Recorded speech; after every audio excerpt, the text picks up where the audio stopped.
宝马偶发性无法启动，去80店都没修好，车子一不小心就被我修好了。接下来分享检修全过程。21款宝马 X6 报修发动机偶发性无法启动，车子到店检查，测试启动一切正常，读取故障代码为216119，启动马达控制断路35A100，启动机 BTC 未控制。根据故障码的含义是指向 BTC 控制模块故障。4S店给出的建议是维修电脑板和更换新的启动机试一试，不行再另外检修。读取一下故障码记录的环境条件，从数据中可以看到电池电压都是高于12伏，所以可以排除电池故障。这到底是 BTC 没控制，还是启动机的启动电流过大？BTC 保护了没控制呢？此时维修进入僵局，因为车子每次都能启动，一切都很正常。车主问我什么坏了，我给出的建议是启动机或者是 BTC 控制模块，两者之间出了问题，但是两者的故障率占比为50%，因为我不知道发生故障值、故障现象是怎样。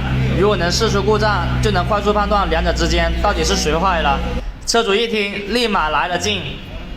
兴致勃勃的去车上给我测试，在测试之前要找到启动机的50控制线。根据装检线路图显示 ，B58 启动机控制线为白色，插头在附水壶附近。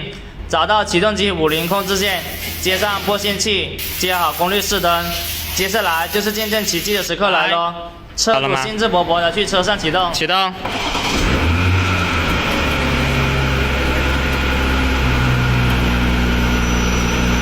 来，再试，试到故障为止。对，来吧。继续。结果打了10来次，都是一把着。世界。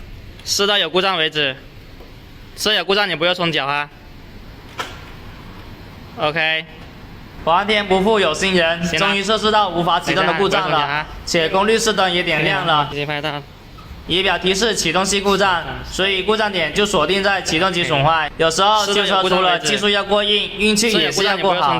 如果在4S店试出故障了，就没有什么事了。发现问题，解决问题就很简单了。我们只需要把启动机拆下来，看到这个启动机的磁吸开关了吗？我们只需要把它丢掉，换上全新的启动机。装好启动机，反复测试，一把就着，故障消失，问题解决。修车除了要上知天文，下知地理，还要运气要够好，要不然这车还真修不好了。